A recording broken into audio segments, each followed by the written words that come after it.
मित्रांनो, तुम्हाला वाटतं का श्रीमंत होण्यासाठी एखादा मोठा बिझनेस असावा लागतो किंवा एखादी लॉटरी लागावी लागत? जर तुमचं उत्तर हो असेल तर तुम्ही चुकत आहात मित्रांनो. आजच्या या आपल्या व्हिडिओमध्ये मी तुम्हाला एक असा फॉर्म्युला सांगणार आहे ज्याचा वापर करून 10 ते 15 हजार रुपयाच्या सॅलरीमध्ये सुद्धा आपण भविष्यात करोडपती बनाल. हो हो, करोडपती. हे कोणतं मॅजिक नसून ही गणिताची जादू आहे. त्याला बोलतात पॉवर ऑफ कंपाऊंडिंग. हा व्हिडिओ शेवटपर्यंत पहा. हा व्हिडिओ पाहिल्यानंतर तुमचा पैशाकडे बघण्याचा दृष्टिकोनच बदलून जाईल अशी मला खात्री आहे.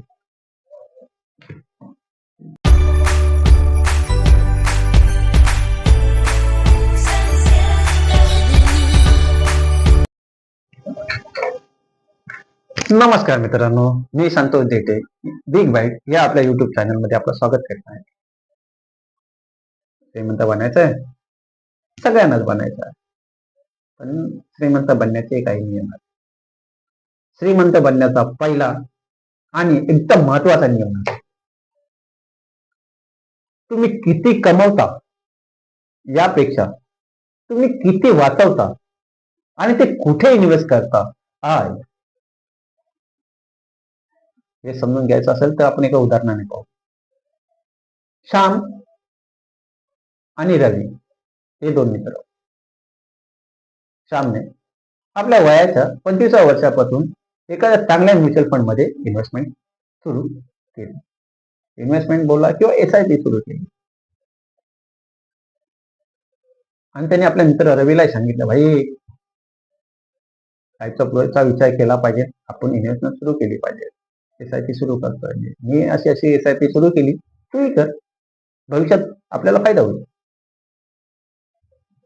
रवी त्याला बोलतो, भाई आता तर कुठे आपल्या मजा करायचे दिवस आहे, लाईफ खूप मोठी आहे भाई, नंतर करू इन्व्हेस्टमेंट, करू ना, कुठे आपण उद्या मारणार आहे, करू. असे करत करत त्यांनी वयाच्या 35व्या वर्षी रवीने इन्व्हेस्टमेंटला सुरुवात केली. श्यामपेक्षा मला उशीर झालाय असं त्याला वाटलं आणि त्यांनी श्यामच्या दुपटीने म्हणजे 10,000 रुपयाने एखाद्या चांगल्या म्युच्युअल फंड मध्ये SIP सुरू केली. तर मित्रांनो, वयाच्या 60व्या वर्षी सर्वात जास्त पैसे कोणाकडे असतील तुम्हाला काय वाटतं? सांगा, कमेंट मध्ये करून सांगा. व्हिडिओ पॉज करा आणि कमेंट मध्ये सांगा तुम्हाला काय वाटतं. तुम्ही जर म्हणत असाल रवीकडे जास्त पैसे असतील कारण त्याने दुपटीने म्हणजे 10,000 रुपयाने SIP सुरू केली, तर नाही मित्रांनो.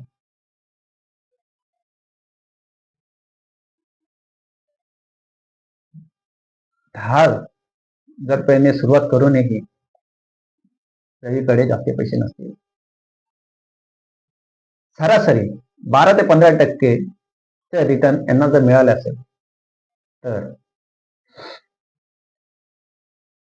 रवीकडे वयाच्या 60व्या वर्षी 1,50,00,000 रुपये असतील.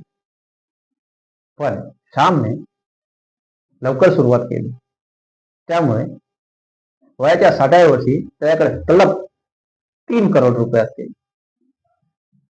तुम्ही बोलाल हे कसं? इथे पैसा नाही, वेळेने काम केला. त्याला बोलतात पॉवर ऑफ कंपाऊंडिंग. वेळेचा सगळं.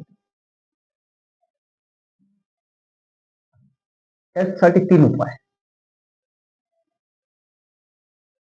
एक तर लवकर सुरुवात करा, इन्व्हेस्टमेंटची लवकर सुरुवात करा. SIP करा, काही करा, इन्व्हेस्टमेंटची लवकर सुरुवात करा. आता तर SIP काय 500 रुपयांनी सुरुवात होते. तुम्ही 500 रुपये गुंतवणे भविष्यात मोठा फायदा घेऊ. उद्याची वाट बघू नका, लवकर सुरुवात करा. दुसरं, सातत्य ठेवा. शेअर मार्केट किंवा SIP मध्ये तुम्ही सातत्य ठेवा, ते थांबू नका. तिसरी गोष्ट, दीर्घकाळ थांबा. रातोरात श्रीमंत होण्याच्या नादात कुठल्याही फसव्या स्कीम मध्ये पैसा गुंतवू नका. कमीत कमी 5 ते 10 वर्षाचा विचार करा. ह्या कालावधीत आपला पैसा ग्रो होतो. 5, 10, 15, 20 असे जर तुम्ही थांबलात तर तुमचा पैसा जास्त ग्रो होत जाणार. शेअर मार्केट, म्युच्युअल फंड जर रिस्की वाटायचं असेल तर त्याचा नीट अभ्यास करा, पण पैशाला नक्की कामाला लावा. बँकेत पडून राहिलेली रक्कम किंवा पैसा आपल्याला श्रीमंत बनवत नाही, तर महागाईमुळे त्यांची किंमत कमीच होत जाते. म्हणून एखादी चांगली एसआयपी सुरू करा किंवा चांगल्या ठिकाणी त्याची गुंतवणूक करा. तुम्हाला हा कंपाऊंडिंगचा फॉर्म्युला कसा वाटला ते नक्की कळवा, कमेंट मध्ये नक्की कळवा. तुम्ही इन्व्हेस्टमेंट सुरू केली आहे का, खाली कमेंट करून नक्की सांगा. जर तुम्हाला म्युच्युअल फंड काय आहे आणि एसआयपी कशी करावी आणि किंवा चांगली एसआयपी कशी निवडावी यावर व्हिडिओ हवा असेल तर नक्कीच कमेंट मध्ये एसआयपी असे कमेंट करा. मी तुम्हाला पुढचा व्हिडिओ त्यावर नक्कीच बनवेल. व्हिडिओ आवडला असेल तर लाईक करा आणि चॅनलला सबस्क्राईब करा. भेटूया पुढच्या व्हिडिओमध्ये. तोपर्यंत शिकत राहा आणि पैसे कमवत राहा. जय महाराष्ट्र.